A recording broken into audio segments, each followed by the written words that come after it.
makes a movie is the editing.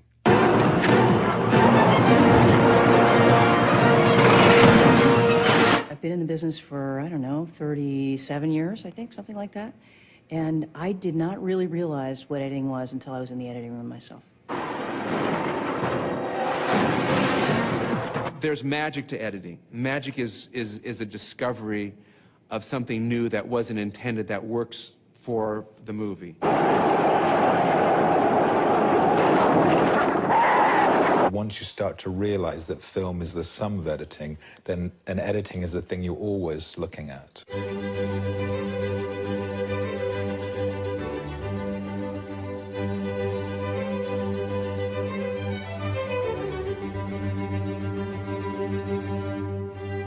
Showtime, folks.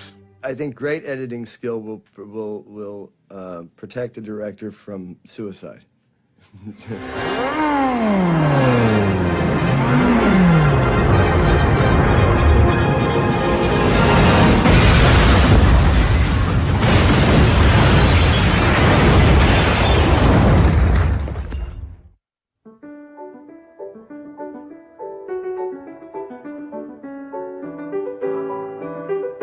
First filmmakers simply photographed what interested or amused them.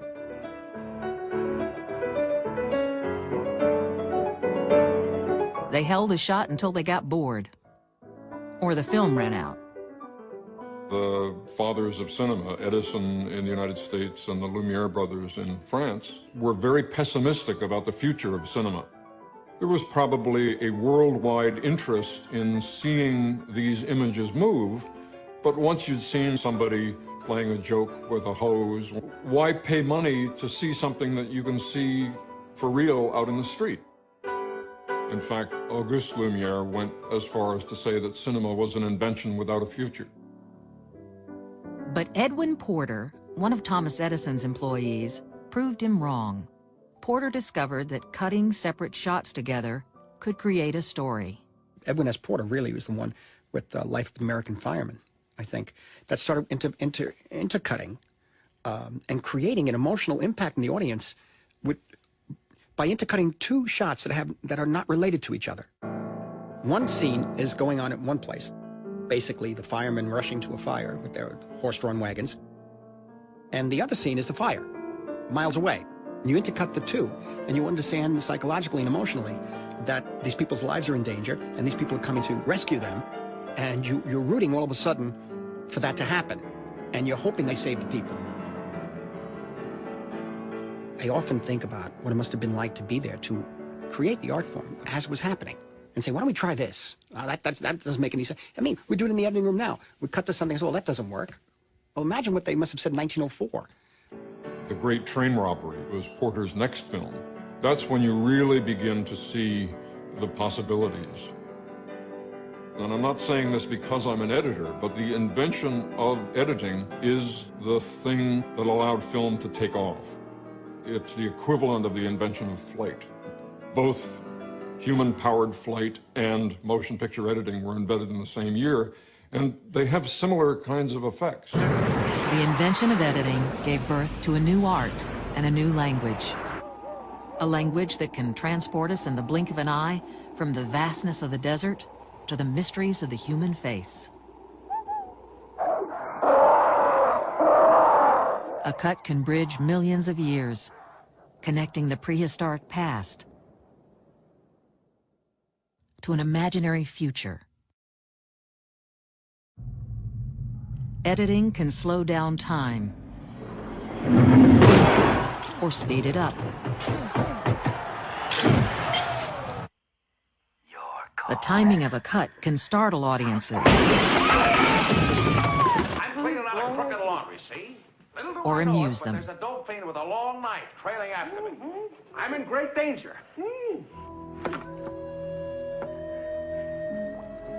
I'll never let go. I promise. The choice and length of shots shape our response to everything we see on the screen. And editing is why people like movies. Because in the end, wouldn't we like to edit our own lives? I think we would. I think everybody would like to take out the bad parts, take out the slow parts, and look deeper into the good parts. I started working on what used to be called the upright moviola, which is a machine, editing machine that looks something like a green sewing machine on legs. I switched to computer editing in the mid-90s. The editor has to be, he's sort of the ombudsman for the audience. As an editor, you only see what is on the screen, not what was going on at the time of shooting. And that's how it's going to look to the audience. I make it a principle not to go on the set, not to see the actors out of costume, not to see anything other than the images that come to me from location. A major Hollywood production shoots almost 200 hours of film. Unspooled, the film would stretch from LA to Vegas. An editor may work for months, even years, crafting this footage into a 2-hour movie. The finished film will contain thousands of shots, each measured in frames of 1/24th of a second. For a writer, it's a word, all right? For a composer or a musician, it's a note, all right? For an editor and a filmmaker, it's the frames, all right? And you know, the 1 frame off or 2 frames added or 2 frames less is the difference between a sour note and a sweet note. It's the difference between clunky, clumsy crap, all right, and orgasmic rhythm. Verna Fields made many good contributions to Jaws. We all refer to Verna Fields as Mother Cutter because she was very earthy and very maternal. She cut her films at her house, in her pool house in the San Fernando Valley, and it was a very Hamish kind of workplace. The shark didn't work as well or as often as it was supposed to work according to the screenplay. That's the spot. We had a contest where Verna would stop the moviola on a frame where she wanted to make the cut, and I would stop it where I wanted to make the cut. And if ever we stopped it on the same frame that had already been marked with a grease pencil X, we knew that was the right frame on certain things where we didn't agree. And all of our disagreements always happened with that darn shark. Verna was always in favor of making less to be more. And I was trying to squeeze that one more, because it took me days to get the 1 shot. So I'm going back to, I'm on a barge for 2 days trying to get the shark to look real. And the sad fact was the shark would only look real in 36 frames, not 38 frames. And that 2-frame difference was the difference between something really scary and something that looked like a great white floating turd. Out of my way. Well, I got so desperate on Terminator 2, trying to shorten that film to a manageable length, as we all understand that to be, that I said, well, wait a minute, do we really need all these frames? If we just took out 1 frame every second for the entire film, we'd shorten the film by a couple of minutes. Let's just do it as a test. We'll take a reel, and we'll take out 1 frame in every 24. And the editors looked at me like I was nuts. Let's just try it. Come on, nobody's ever done this. We took out 1 frame in every 24, and it was a mess. There were jerks, there were things, there were cuts in the wrong places. You totally saw it, and it just didn't work. Every one of those individual frames was important. Once you know that as an editor, now you get scared for a while. It's like, geez, am I cutting here or am I cutting here? But then after a while, you start to realize that there's great power in that, too.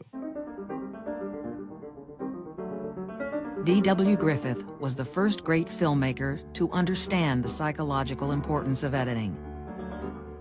Working a decade after Porter, he did more than anyone else to advance the storytelling tools Porter had developed. Griffith invented and popularized techniques that established the basic grammar of film. His melodramas were the first to draw audiences into the emotional world of his characters. He certainly was the first man to use the close-up in a big way. This was revolutionary. It was so revolutionary that the producers, when they saw this, were aghast. They thought, you can't put this picture out like this. You can't cut to this big, ugly shot of somebody. First of all, we're paying for this actor, this actress. We want to see their whole body. We don't want to just see their face. Second of all, the audiences won't know what to respond to. They're going to be all confused. Well, The proof is in the pudding, and the reality is that the audiences were not confused at all. Griffith brought it together in one magnificent film, Birth of a Nation, and we saw the accumulation of sort of 10 years of editing knowledge put into a movie. And all of a sudden you had not only had close-ups, but you had flashbacks, parallel action, and you had all sorts of things that he used to make the audience, his attention focused on a certain part of the frame. D.W. Griffith established the tenets of classical film editing. And classical film editing relied on the concept of the invisible cut, in which action would always be continuous and fluid and moving. The goal was to mask the cut so the audience wouldn't notice and could forget that they were watching a movie. Let's take another look. Notice how the gesture matches from one shot to the next? Griffith's seamless editing is still practiced today and was the dominant editing style in Hollywood movies for decades. At last. Look again. The cut is so smooth that it's barely noticeable. It's all for telling the story. And all you want to do is get the person emotionally invested in the story. So it becomes this invisible craft. We call it the invisible art. And indeed, it is. I mean, the more invisible we are, the better we're doing our job. Unfortunately, the invisible style of editing kept editors invisible and unappreciated as well. For years, they have been the best-kept secret of the movies. The first cutters were considered hands for hire rather than creative partners in the filmmaking process. They looked at the images by holding the film up to the light. Then they would check their work by running it through a projector and making the necessary adjustments. Griffith's main cutter was Jimmy Edward Smith, who virtually lived with him at the studio, where they worked far into the night, running the film shot during the day. Later, Smith's wife Rose joined the editing team. The Smiths married during the cutting of Intolerance. For their honeymoon, Griffith allowed them the weekend off. Lights! Needs about 20 minutes out of it. The Kazan film, The Last Take. La película El último magnate de Kazan tenía una secuencia maravillosa. Era obviamente la historia de Irving Thalberg y siempre me ha parecido una magnífica metáfora del proceso de montaje. Es así. Es silencioso. Es anónimo. What's that, are you asleep? Jesus. Goddamn movie even puts the editor to sleep. He's not asleep, Mr. Brady. What do you mean he's not asleep? He's dead, Mr. Brady. Dead? What do you mean he's dead? He must have died during... He's dead. We were just watching the rough cut. Jesus, I didn't hear anything. Did you hear anything? Not a thing. Eddie, you probably didn't want to disturb the screening, Mr. Brady. Hoy en día el montador no solo está vivo, sino que se ha convertido en el principal colaborador del realizador. Ningún otro miembro del equipo pasa tanto tiempo trabajando a solas con el director. Buscar la forma de relacionarse con el montador es como tratar de decidir si uno se casa o no.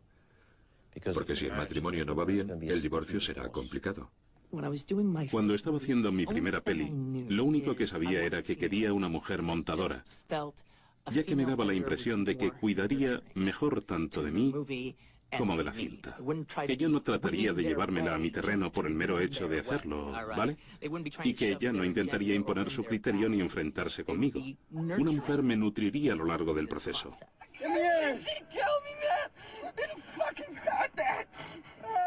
Creo que los montadores desempeñamos un papel importante al apoyar a los directores, al hacerles sentir que pueden enfrentarse a una situación problemática y estar lo suficientemente cómodos como para encararse con esas dificultades. Hi, Vincent. I'm getting dressed. Para empezar, no me da directrices, así que hago lo que creo que quiere. Y la verdad es que llevamos tanto tiempo trabajando juntos que ya sé lo que quiere. Fuck is this place? This is Jack Rabbit Slim's. An Elvis man should love it. Come on, man, let's go get a steak. You can get a steak here, Daddy-O. Don't be a... Oh, after you, kitty cat. Inicialmente la secuencia era muy larga. Era como una cinta en tiempo real. Y la misión de Sally consistió en convencerme poco a poco para ir acortándola y acortándola y acortándola y que siguiese siendo divertida y diciendo lo que yo quería decir, pero sin resultar tan pesada.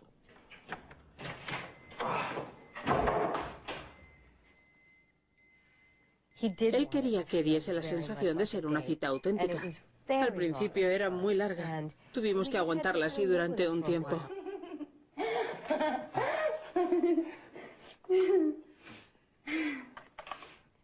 Me permitió seguir soportándola el tiempo suficiente para que acabase diciendo, vale, ya me he hartado, ya he visto suficiente, bueno, tal vez podamos prescindir de esa parte, venga.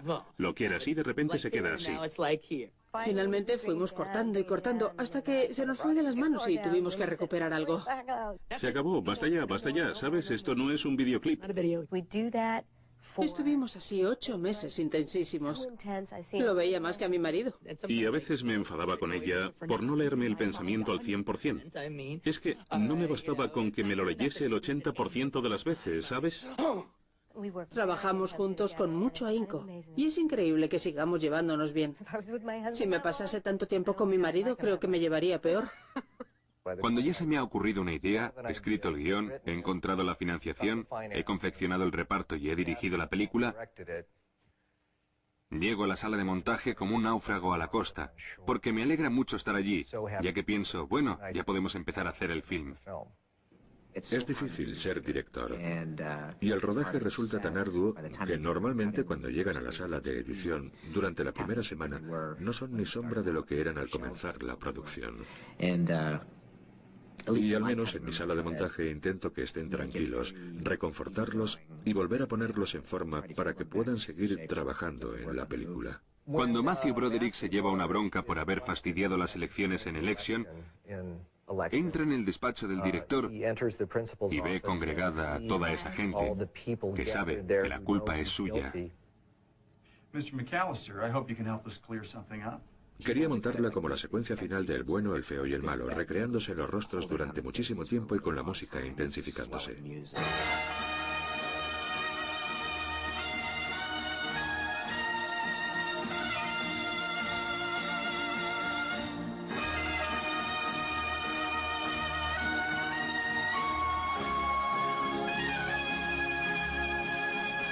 Y yo le dije, no, vamos a hacer un montaje rapidísimo e iremos encrechendo hasta el clímax. Yo no quería hacer eso, me parecía cutre y pensaba que no resultaría atractivo. Y él no quería hacerlo, no quería una cosa así en su peli, así que por fin le dije, te doy $25. Y dije, no, no lo haremos. Y saltó, vale, 50. Y dije, no.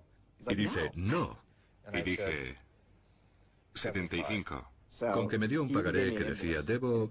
Vamos, que le debía $75, así que le pagué los $75 por hacer aquel montaje y así es como quedó.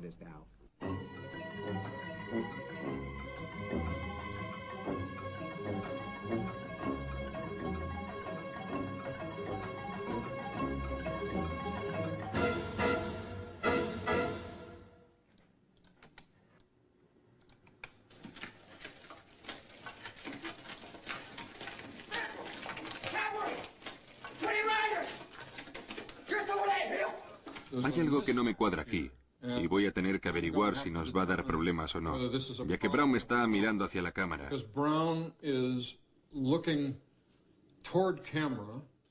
Pero cuando cortamos, mira hacia la izquierda.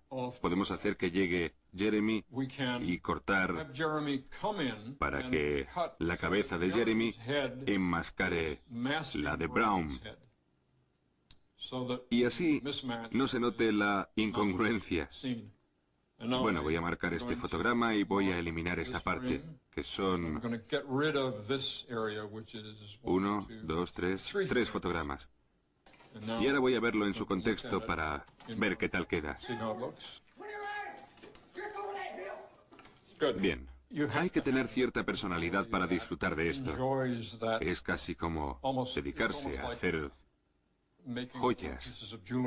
Hay que tener paciencia para fijarse en esos planos individuales y ver cómo se combinan entre sí. Pero al mismo tiempo tienes que ser capaz de apreciar el conjunto de la película y cómo se articulan esos planos en el contexto de la secuencia. Luego cómo encaja esa escena en la estructura general del filme y después cómo se integra esa cinta en la sociedad. Así que es como una caja dentro de otra caja dentro de otra caja y...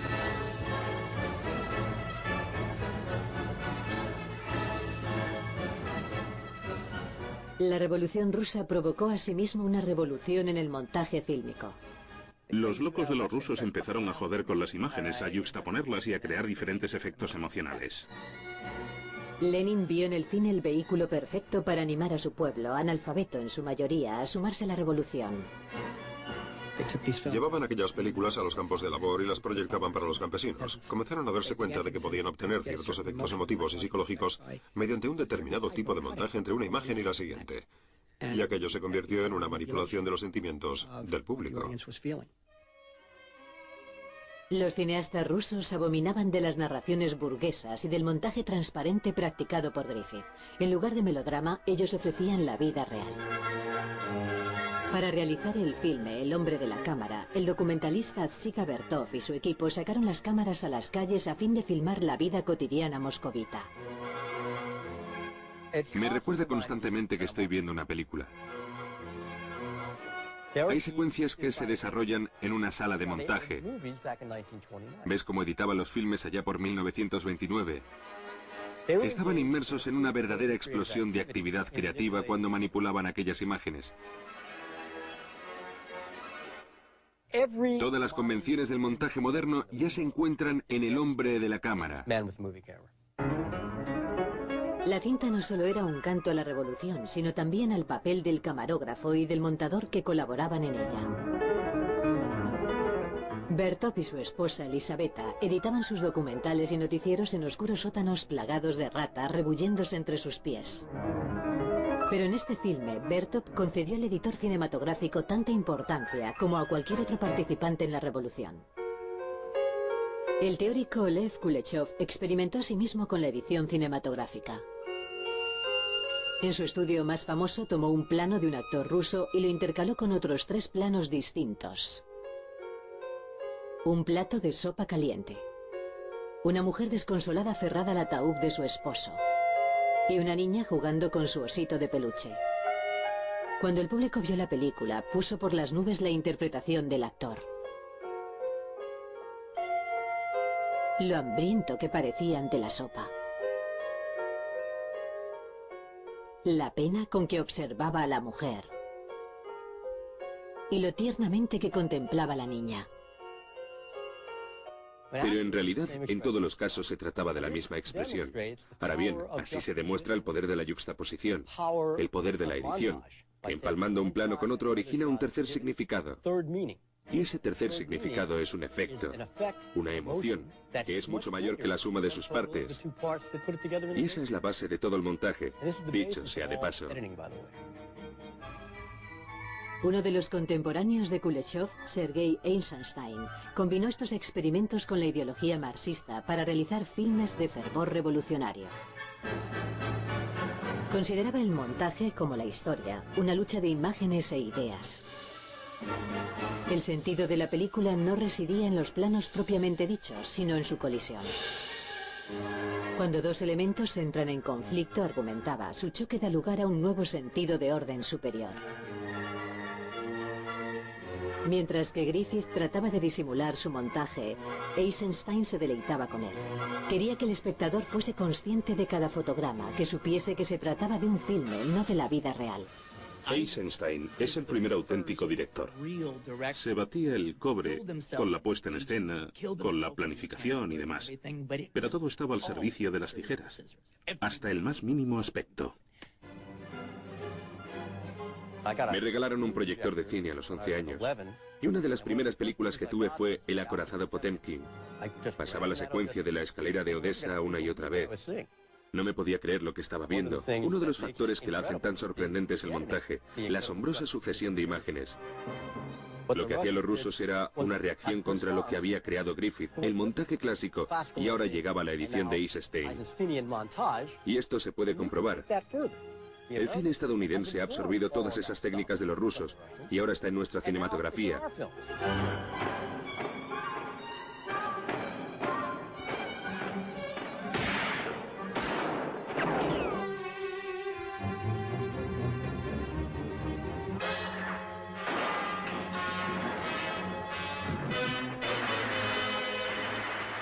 La verdad es que muchas de esas técnicas nos las hemos apropiado y las empleamos cotidianamente los montadores que trabajamos aquí, en Hollywood, California, en las películas de acción, ya que nosotros tratamos asimismo de obtener una respuesta de los espectadores. También queremos levantarlos de sus butacas, sacarlos de su complacencia, si bien no necesariamente por motivos revolucionarios, sino simplemente para que se lo pasen estupendamente en el cine. Tiene suspense y tienes acción.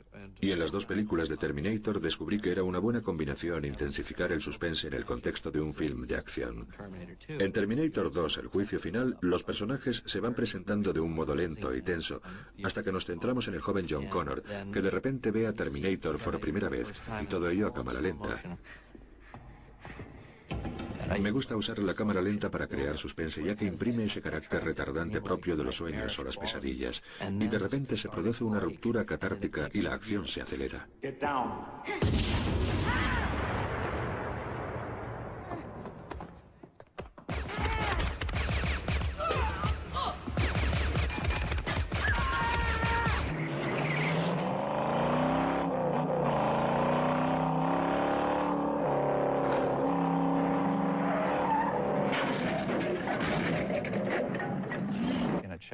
En una persecución, o algo va bien o algo va mal. Y eso es lo que quieres acentuar. Y el ritmo es una de las formas de conseguirlo. También... diet, but every now and then it's great fun. My favorite chase that I've ever worked on actually was the canal chase, as we called it, in Terminator 2. Our ancestors were survivors, therefore we're here. And so there's something plugged into our reptilian hindbrain that makes us relate to the idea of being pursued and getting away. So we get to go through these kind of cathartic simulator runs when we watch a movie, and we get to experience that heart-pounding fear of being chased. It's a natural form of excitement. Editing can hone that, sharpen that. The tempo of the cuts, the variety of shots that are used, the changing image sizes of characters, reactions, eyes, all these things are in the palette. By manipulation and juxtaposition, you can increase the excitement. This is the first thing in that I'm standing up, which allows me a considerable amount of freedom of movement, and it also means that I'm sprung, I guess is the only word for it. And frequently when I'm looking at the cut, I will stand here with my hand on the controls, almost like a gunslinger, and trying to hit the point of the cut with my knees bent. And somehow this is important for me because it allows me to internalize the rhythms, the visual rhythms of what's happening. At this point, we've started with a blank slate. So the question is, what are we going to start with? That looks like a good possibility. It establishes things. So there's Anthony saying action, and they start to come forward. We could begin it anywhere in here, but see, there now somebody falls right here, and that's good. Falling is good. We will edit this shot into the timeline. And there it is. In the end, there will be probably 5,000 shots in the film, and all of them have to be ultimately be the right shot in the right place for the right length of time.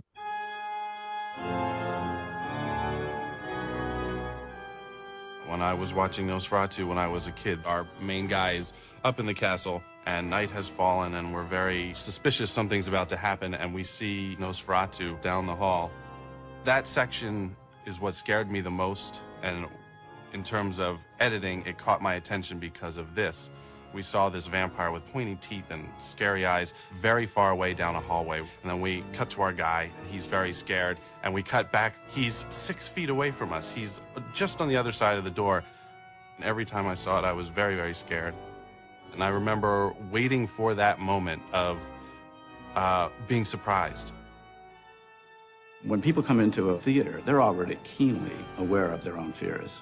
It's like, let's gather around the campfire and listen to the shaman talk. The screen being the fire. We'll sit in a circle, we'll be in the darkness, we'll be in a dreamlike state, we'll be connected to strangers in a way that we're normally not in the rest of our culture, and we'll feel things in unison. Well, the opening sequence of Scream is almost a film in itself. It is kind of whacking the audience upside the head in 15 minutes, where you introduce a character, develop her, endear her to the audience, and then kill her unexpectedly. That's a matter of yourself and your editor sitting there and thinking, what is that audience, that phantom audience that you're imagining in your mind thinking? It's all judgment calls. It's all about rhythm. It's all about getting that part of it right so that there's no moment where they feel quite easy, no moment where they feel they can know exactly what's coming next.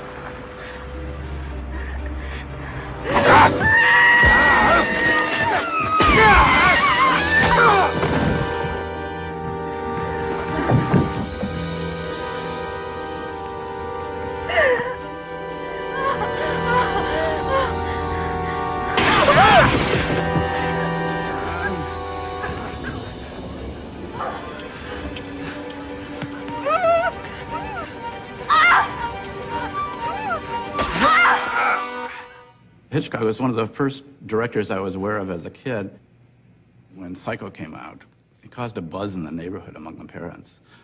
And I remember my mother saying, oh, it's this horrible old man, he makes these horrible movies. I just said, really?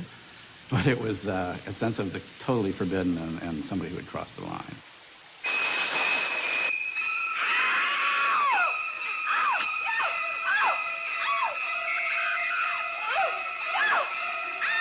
So later when I saw his films, it was a kind of delight of seeing this kind of savage wit, if you will, that beneath in Hitchcock's case, especially the very urbane, sophisticated, civilized veneer was this kind of feral, quick animal that knew exactly where the jugular was and kind of delighted in the taste of the blood.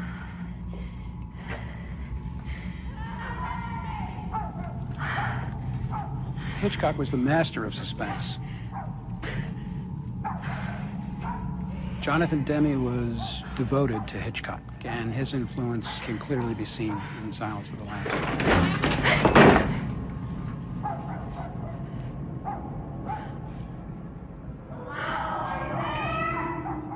Suspense is really an expression of fear. We can build that in our storytelling by withholding information. Frankly, it's a manipulation, but in using that manipulation, it also empowers the story. Not knowing where we're going to go next is the thing that human beings hate the most. We would all like to know where we're going, if it's going to be all right.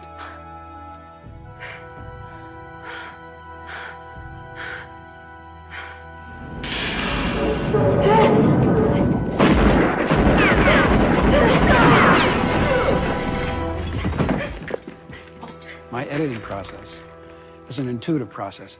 It's what feels truthful, it's what feels strong, and it's what works. And, you hear this from a lot of editors. I mean, Dee Dee Allen always used to say to me, I cut with my gut, and she's right.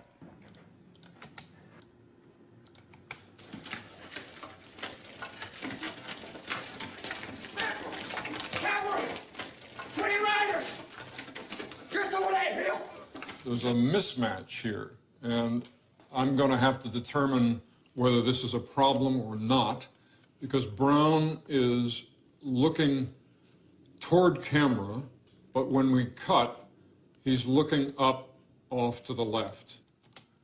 We can have Jeremy come in and cut so that Jeremy's head is masking Brown's head, so that the mismatch is not seen. And now I'm going to mark this frame, and I'm going to get rid of this area, which is 3 frames. And now I'm going to look at it in context and see how it looks. Good. You have to have the personality that enjoys that It's almost like making little pieces of jewelry, that patience of the individual shots and how they're crafted together. But at the same time, you have to have an appreciation for the larger picture and how these shots fit into the larger picture of the scene, and then how the scene fits into the larger picture of the sequence, and how the sequence fits together with the larger picture of the whole work, and then how the work fits together with society. So it's a boxes within boxes within boxes. In the 1930s, movies became an even bigger business. The movie studios introduced sound films and radically reshaped movie making. Hollywood retooled itself on the model of the factory assembly line. The studios cranked out movies with almost the same speed that Henry Ford mass-produced cars. I don't want it good, Jack Warner declared. I want it Tuesday. You now needed an industrial system to make this all work. In the first 20, 25, 30 years of cinema, large numbers of editors were women. It was considered to be a woman's job because it was something like knitting, it was something like tapestry, sewing, that you took these pieces of fabric, which is what film are, and you put them together.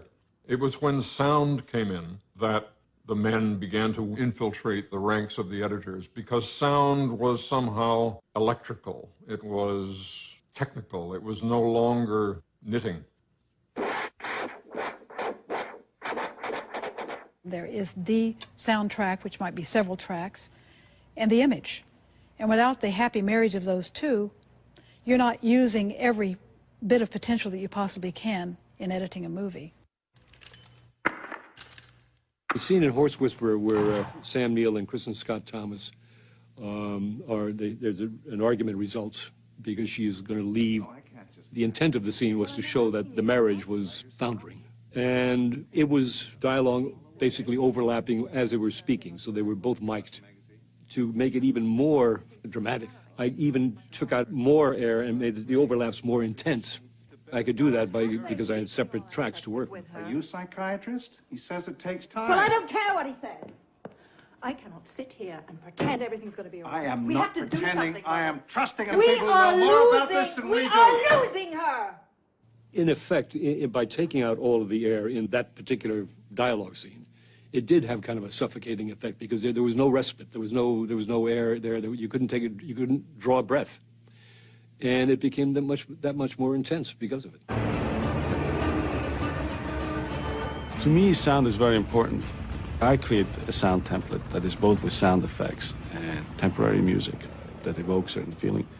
I've worked with Per Hallberg as a sound designer and with Ridley Scott.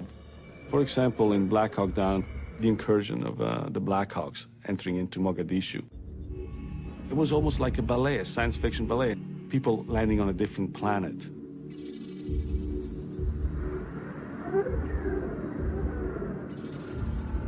I was not interested in hearing all the helicopters, only music, showing it from a subjective point of view. So this idea of science fiction, when I was putting the scene together, just inspired me to use almost no sound. I remember that the real Black Hawk pilots wanted to see the footage. So one day I just showed them an assembly. They were really moved.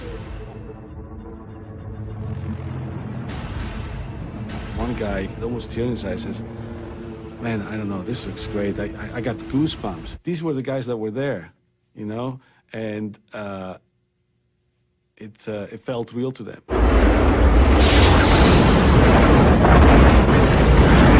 There was a scene in Dante's Peak where Pierce Brosnan has to walk back through a long tunnel to his truck, and the tunnel is about to collapse.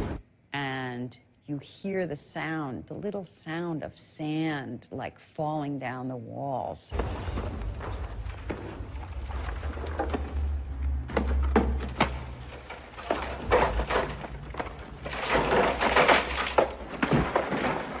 So at one point, the music editor asked me for the scene, and she proceeded to put music on it. And I looked at it, and I said, oh, that doesn't work at all.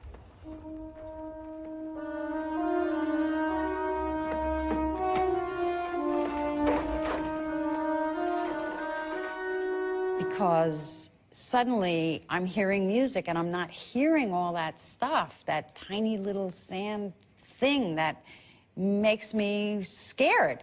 If you were in a really dangerous situation, your ears would be so open and hearing every little tiny, tiny sound. If it just has music smushed over it, you know, it takes away that sense of listening with all your might. I mean, if I were the character, I'd say, turn that off, I can't hear. The advent of sound expanded the editor's role in Hollywood. During the 30s and 40s, directors rarely came into the cutting room. The editing was controlled by the studios and their supervising editors. One of the most powerful was Margaret Booth, supervising editor at MGM for 30 years. Mastering the transition to sound, she caught the attention of legendary producer Irving Thalberg, who was the first to call cutters film editors, starting with Booth herself. She oversaw all the production and had a say in almost everyone. But Maggie was probably the toughest and most feared woman at MGM. I mean, people would shudder when they hear that she was on the phone, or she'd bust into the editing room, or you'd get a call, come down to room F, which is her room. You think, oh God, what have I done now? Margaret would tell the editors, it's your responsibility for the pace of the movie, it's your responsibility to get the best performances out of your actors. It's your responsibility to make it as good as you can. Margaret Booth, she used to say, if I feel there's a cut at a certain spot, whether it matches or not, cut. And you cut, he says, for the emotion. And if you will get away with so much by doing that. And I would hear her really yell at different editors who would say, oh, it doesn't match. She said, I don't care. You know, cut. Booth, like other great studio editors of the era, helped create many of the stars of the golden age of Hollywood.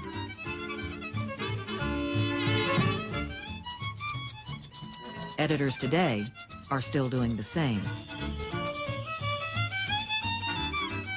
We totally control the performance of an actor in the cutting room, actually. A lot of them won't admit that. Most actors learn very early on that the editor is the one to make friends with, because their performance depends a great deal on the editor and the taste and the talent of the editor. We'll see dailies, and take 5 is spectacular. It is great. But there's also something wonderful in take 7 and take 4 and take 3.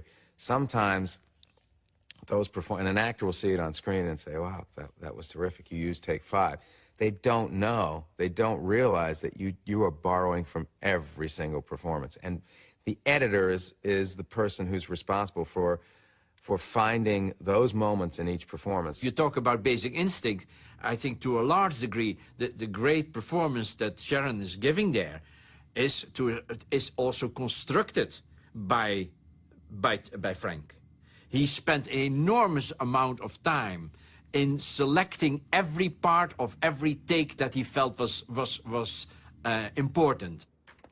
In cutting the interrogation sequence, using the basic scenes that were back and forth from the dialogue, the scene would be fairly dull. What are you gonna do? I had to create her looks and his looks. They were manufactured. They weren't really shot that way. I would take a piece of Michael looking at her from a different part of the scene and a piece of her looking at him from a different part of the scene. I don't make any rules, Nick. I go with the flow. Sharon asked if she could see it, and I said, yeah, it's done. And Sharon came upstairs and said, you must remove that scene. And I said, what scene? And she said, you know the scene in the interrogation. But they were all afraid, I think, that these shots would hurt her performance. And even Sharon, I think, still thinks now that she lost the Oscar nomination because of these shots. And I said, Sharon, that scene is going to make you a star. And Paul said to her, you shot it, you know what I was doing, and basically I like it. And it works. And then, you know, that's history. Most actors' idea of a well-edited movie is a movie that has a lot of the actor in it, particularly in close-up. And that could cause me a lot of grief, but what the heck. I knew an actor who used to read a script basically this way. He would say, bull, bull, bull, bull, my line, and he'd read it, and bull, bull, bull. Steven Seagal was an action hero who, on Under Siege 2, I felt would break me in half.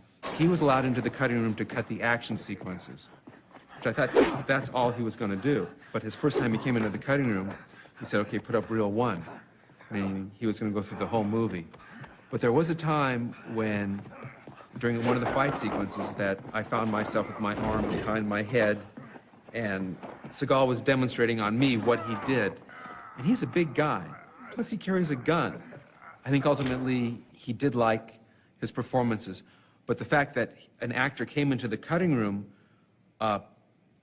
created a antagonistic relationship with the director, and as editor, I was caught in the middle. I have a friend who did a picture where there was a comedian in the film who had Final Cut over only his scenes. And he had decided recently that he didn't want to be a knockabout comedian anymore. He wanted to be a Cary Grant-style comedian. So he came into the editing room and cut out all of the pratfalls and all of the physical shtick that he had done in the picture, which obviously didn't help the movie any. I have never let an actor into the editing room to have feedback. I think, in general, this is how I feel as an actor. Even though I love the cutting room and nothing would make me happier than to sit there and watch them do their stuff, I feel it's inappropriate. I feel like that's the time for the director to have with the editor. Home for the Holidays was about a mess. It was about a holiday mess. It was about a family that was a mess. It was about chaos and anarchy in the family. The centerpiece is this Thanksgiving dinner scene. And everybody's gathered around the table and everybody's crazies are all over the place. Jodie Foster, of course, attracted the most wonderful bunch of actors who, just working with her, they left their ego on the doorstep. Nothing makes us happier than to walk into a scene where there's 6 different actors. They all have different styles of performance, maybe even different pacing, and somehow figure out a way to weave them all together. Lindsay and I will sit there and say, what do you think she's thinking right now? Do you think she's thinking, how do I get the hell out of here? Or do you think she's thinking, I really like this guy and I'm kind of attracted to him? We'd get so into very obscure behavior. We'd see the deep meaning the actor had brought to the character in terms of whether they picked up their fork before or after the spoon was picked up. Now, what did that mean? And of course, each little meaningless gesture adds up to a full performance. When I got the dailies, I assumed that everything she shot were things she intended to be on the screen. And I enjoy the challenge of that, of just trying to use everything. At one point, a turkey gets pushed and splashes on someone. And every time we looked at it, we would try a different way. Now, you can have the guy who's doing it on his close-up and then have the turkey splash. Or the turkey splash, you see the reaction from it. You can go a billion ways. That's one of the things that I love about Lindsay, is that she's one of these people who really always, she really sees that there's a beautiful and sunny place out there. If we could just get to it, it's there somewhere. There are periods within the editorial process that I will hand it over, not only to my editor, but at times to my lead actor. First of all, if you have Jack Nicholson starring in your movie and you call somebody, an actor, up and say, would you like to spend 2 days working with Mr. Nicholson, or do you have something better to do? He usually gets a good response. When Jay and I feel that we've really got the picture in a great place, and it's particularly easy now that we're editing electronically, where I'll have Jack come into the editing room with Jay and I'll check out. And he'll bring Jack in and run the movie, even run outtakes, and talk about if there's a take that we didn't use, he did something interesting that he remembered, why didn't we use it? What Nicholson did at the end was a Nicholsonian construct, the disjointed nature of the cuttings on purpose. You imagine this guy who's taken the only love that had been possible in his life and squandered it for what was his own personal obsession. If you've written it smartly, you have a smart actor playing it.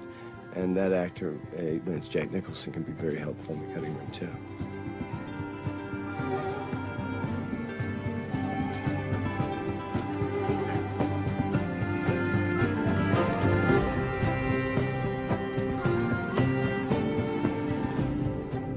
I find that with the actors, in most of the pictures I made, we kind of nail it on the set, usually.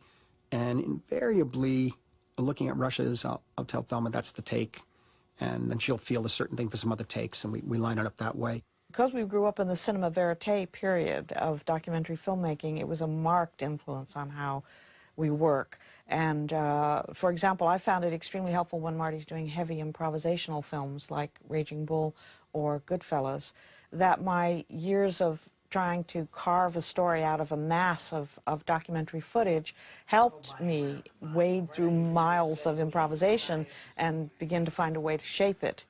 Of course, in a film like Raging Bull, De Niro and Joe Pesci were remarkable to watch, kicking off each other. I wanted to have a very open, honest approach to the imagery and the story in the scenes that were not in the ring in Raging Bull, and that came a lot from a kind of wiping away of all technique that I had thought about before and going back to sort of an impact that I had when I was about 5 or 6 years old, having seen Italian neorealist films on TV, Paisa and Open City and Bicycle Thief. Oh, you're supposed to be a manager. You're supposed to know what you're doing. I did just what I wanted to do. That's what I'm worried about. You did it. You want a title shot?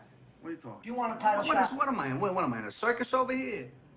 I asked him. He's got more sense about this. What are you You've doing? been killing yourself for 3 years now, right? There's nobody left for you to fight. Everybody's afraid to fight you. Okay, along comes this kid Gennaro. He don't know any better. He's a young kid, up and coming, and fight anybody. Good, you fight him. Bust his hole.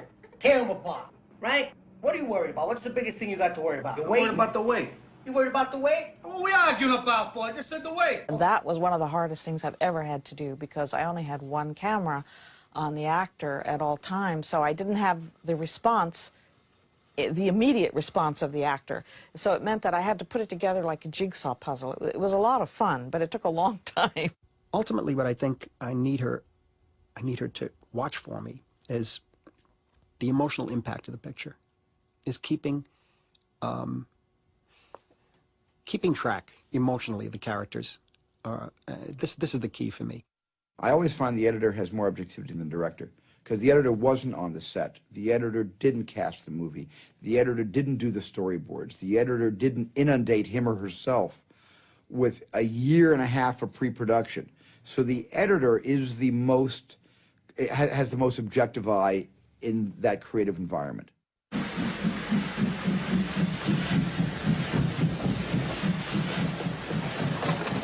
I remember one night, I go over to Steven's house in Poland. I said, Steve, I want to run this scene for you. And he says, he's okay, and I run the scene. He looks at me. He said, I'll see you in the morning. He walked out. He was so emotionally involved with the scene. He couldn't believe that he shot it. It's just so real. We were all terribly affected by the film. There's something inside that takes over. When it's very emotional, when there are problems in people's lives, something emotional takes over that's beyond your conscious mind.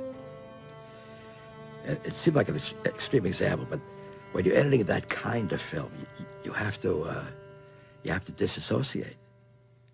You have to see each thing as a scene, and you build a scene and do the best you can with each scene. And then when it melds together, that's when you get the full force. I think the scene in Schindler's List really illustrates the importance of emotion through film editing. It's the scene where they have a drink together, the first drink they've shared, because Stern has refused to drink with Schindler until this moment. There is just a pacing that is so emotional for me, so profoundly, deeply felt. Some days, this is all going to end, you know. I was going to say we'll have a drink then.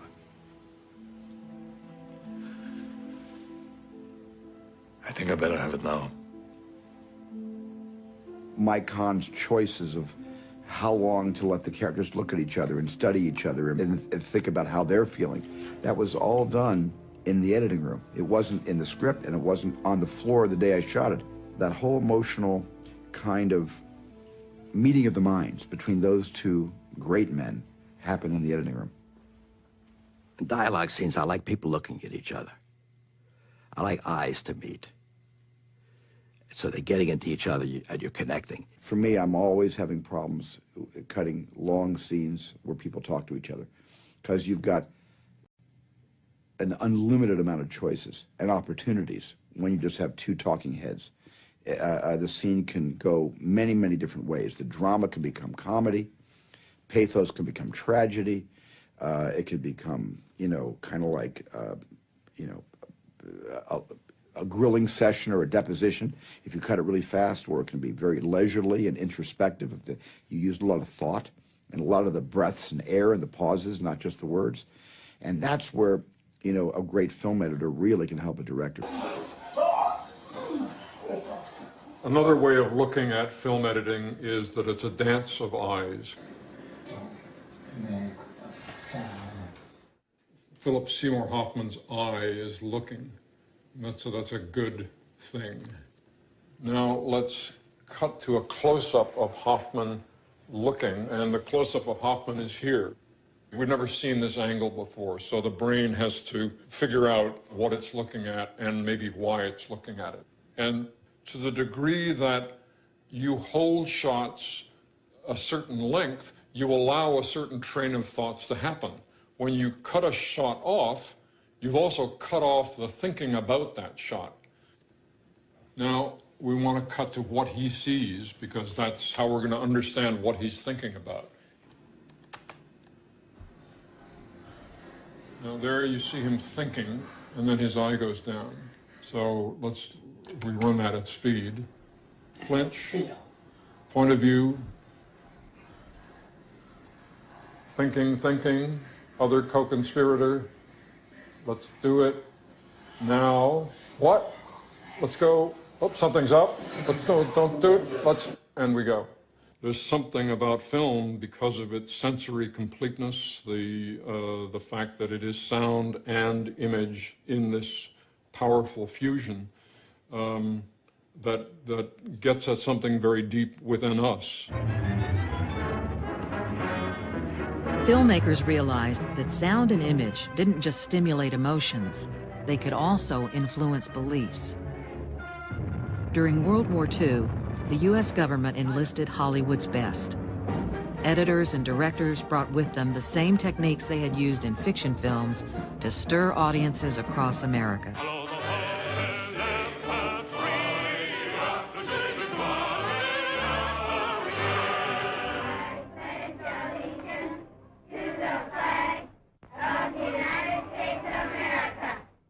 The Hollywood recruits applied their skill to American propaganda films, such as Why We Fight. Both German and American political leaders recognized how powerfully sound and picture can manipulate audiences. One of the most infamous examples of film used for political propaganda was Triumph of the Will. Director Leni Riefenstahl used sound, music, and masterful editing to make Adolf Hitler into a god. In uns marschiert Deutschland und hinter uns kommt Deutschland! When the Allies went to war against Germany, British editor Charles Ridley re-edited the same footage to turn Hitler into a fool.